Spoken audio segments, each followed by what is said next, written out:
Ito ang mga ingredients natin, ang ating giniling, upo, bawang, sibuyas, kamatis. Luya. Hindi po yan nilagyan ng luya. Singkamas. Okay? At talong. So ngayon, bakit matigas itong upo natin? Matanda na. Virgin pa yata ito. Matanda na yung upo mo. Virgin pa ang ating upo. So, yun po. Ito po mga ka-Berks. Hindi ka marunong magbalat? Yan po. Ito po ang tamang pagbalat ng upo. Bakit Para pabaliktad? Pwede naman may paharap. matira. Kasi pag ginamit mo ay kutsilyo, wala nang matira yan. Lahat ng panit, tanggal mo pati yung laman. What is panit? Skin? Yan.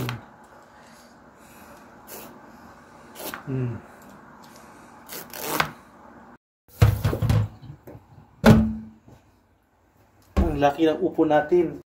So, dapat ang buto tanggalin. Hindi Right? Paano ka ma-appendicitis yan kung walang buto? Magmamantika yan. Pusang magmamantika. Yan ang taksa natin ang apoy natin sa deep fry. Kasi you're using giniling na matsaba. Ano po yan? Hindi yan masyadong mataba. So, Takip. pagmamantikain natin yan. For 1 hour? Hindi, masisit lang yan. Yan po. Amoy. Sarap para mabango.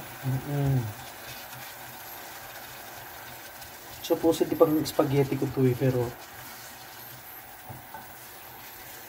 ito po i-gibinin ko sa pure gold. Ngayon po, lalagyan natin siya ng patis. Ang seasoning po niyan para lumabas ang lasa ay patis. Dito yo. Yeah. Yan, hayaan natin siyang mantika at maalis yung taba maging mantika. Akala ko maalis ang taba, maging laman.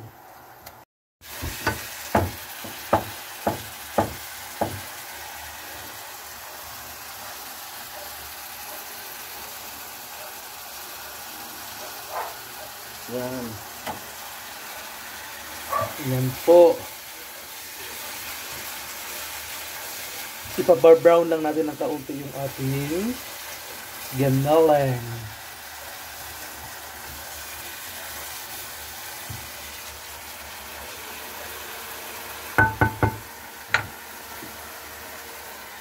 Sponsored by Bakaw naman, Karote.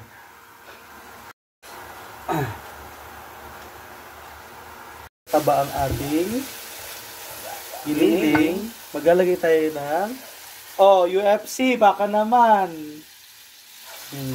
Golden, yes. Ang dami. Canola oil po yan. Social tayo mga pa-Berks. Good for the heart. Okay? Tapos, aside lang natin ng ating at tayo ay unahin po natin ang sibuyas. Bakit hindi bawang ang inuna? Alam niyo ba mga ka-Berks? Oo nga, usually kasi, normally or whatever. Oo, kasi Bawang. pag bawang ang inuna nyo, madaling masunog. So, luto na yung bawang ninyo, yung sibuyas ninyo ay hindi pa. So, inuuna usually ang ganyan bago ang bawang. Yan, para hindi po masunog yung bawang nyo. How about the kamatis? Then, konti lang. I-reduce lang natin yan. Saka natin ilagay si kamatis.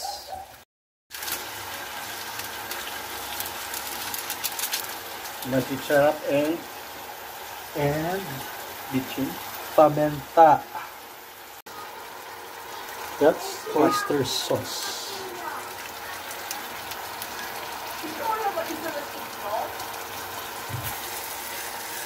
pinakamabait na Jupo. Upo ng upo. nakabait na gulay. Opo. Yan. For Takpan natin. Ano po, ilang Cut minutes? is kasi po, watery base po ang upo.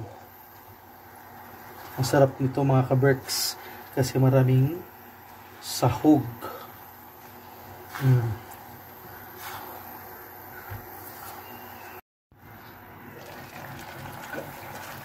Ang daming tubig. Sabaw, di ba? So, tanggalan mo ng sabaw. Hindi na. Di ka na magdagdag ng water. Oo, it's up to you kung magdagdag ka ng water or hindi. Kung kulang pa yung sabaw.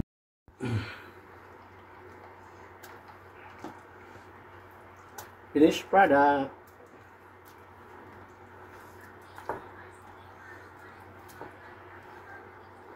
Ano ulam to? Opo with giniling o giniling with upo? Bahala na kayo, Or whatever. grilling with upo. Kasi mas marami ang giniling. Teka, tawagin ko yan. Yummy!